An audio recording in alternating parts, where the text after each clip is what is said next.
Le 1er octobre 2017, Radio-Canada rapportait que, pour la première fois dans l'histoire du Québec, la proportion des gens âgés de 75 ans et plus était maintenant devenue plus grande que celle des personnes 15 ans et moins. Devant ce phénomène préoccupant, une des premières questions qui nous vient à l'esprit est comment répondre adéquatement aux besoins envers ces personnes qui manifestent des besoins à la fois semblables et différents de ce quoi nous attendons. Conséquemment, je vous présente mes invités, Céline Durand et Francine Larose, soit bénévoles et intervenantes de milieu au Carrefour Saint-Eusèbe, qui tenteront de nous expliquer ces besoins et les répondre correctement. Donc, tout d'abord, bonjour Céline. Bonjour Francine. Bonjour. Selon les informations qui ont été recueillies sur votre portail, l'organisme Le Carrefour Saint-Eusèbe a été fondé en 1982 par sœur Marie-Claire Leduc et certaines personnes issues de l'arrondissement Ville-Marie. Dans quel contexte le Carrefour a-t-il été créé? Le Carrefour Saint-Eusèbe, il a été créé donc dans les années 80. C'était la grande crise des années 80. Donc beaucoup de pauvreté avec la fermeture des usines du quartier. Fait que le Carrefour Saint-Eusèbe, il a commencé à offrir ses services aux familles au début, notamment sur le plan de la sécurité alimentaire. On offrait des repas à prix modique. Puis, au fil des années, les pères et les mères de famille sont devenus plus âgés. Donc là, on a tendu plus vers un public aîné. Et c'est comme ça qu'on a proposé aussi des activités de socialisation et pourquoi on est là aujourd'hui. Les besoins qui ont inauguré, dans le fond, le Carrefour Saint-Eusèbe, à l'époque, sont-ils les mêmes aujourd'hui? Concrètement, oui, parce que on a encore, les aînés ont encore besoin de soutien sur tout ce qui est alimentaire. C'est des personnes qui sont plutôt moins aisées financièrement. Fait qu'on continue avec la popote roulante à livrer des repas à prix modique. Et on a aussi nos dîners communautaires qui sont 3 jours semaine maintenant, qui permettent aux gens de se nourrir correctement, convenablement, à des prix un peu réduits. Et puis toutes les activités de socialisation, parce qu'il y a beaucoup d'isolement là, c'est ce qu'on voit, moi c'est ce que je vois dans les gens que je rencontre maintenant, beaucoup d'isolement et de solitude. Donc, si je comprends bien, dans le fond, c'est contrer l'isolement, les activités que vous offrez, et aussi à ce moment-là, répondre à leurs besoins alimentaires. Mais est-ce que c'est juste ça exactement, ou il y a d'autres activités qui sont offertes? Il y a d'autres activités, notamment pour le maintien en bonne forme physique, on a le conditionnement physique, des choses comme ça.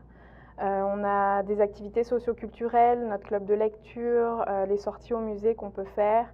Et puis après, on a toute une gamme de services pour le maintien des aînés dans leur communauté, puis à leur domicile, avec les accompagnements médicaux et les visites et les appels d'amitié. OK, parfait. Et selon aussi les autres informations que j'ai pu recueillir sur le site, le Carrefour Saint-Eusèbe ne s'adresse pas uniquement à des personnes, disons, âgées, on pourrait dire, mais aussi à des nouveaux arrivants et s'occupe de leur intégration. Pourquoi offrir ce service-là exactement?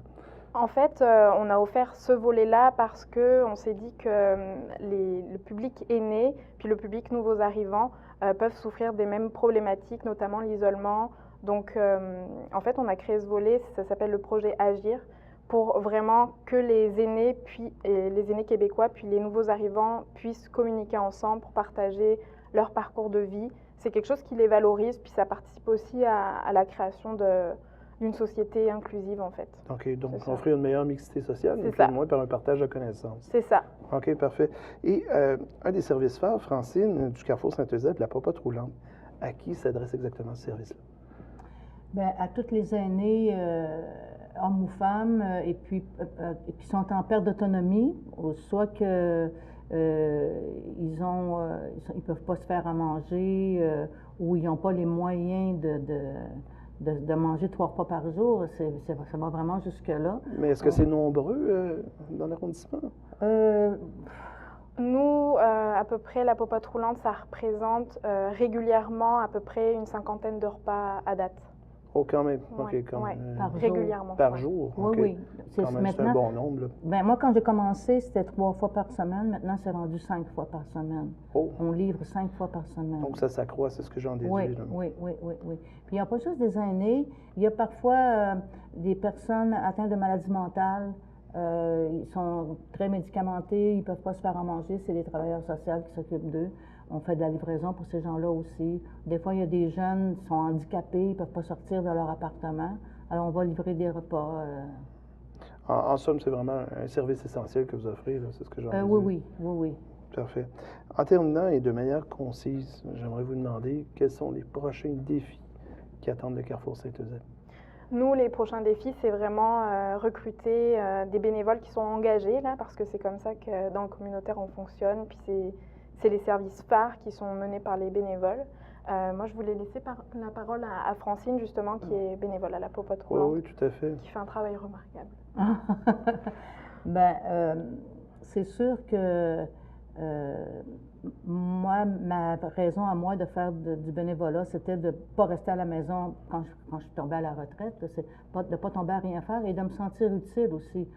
Partager, moi j'ai la chance d'être en santé, d'avoir les moyens de me payer 3 repas par jour normal.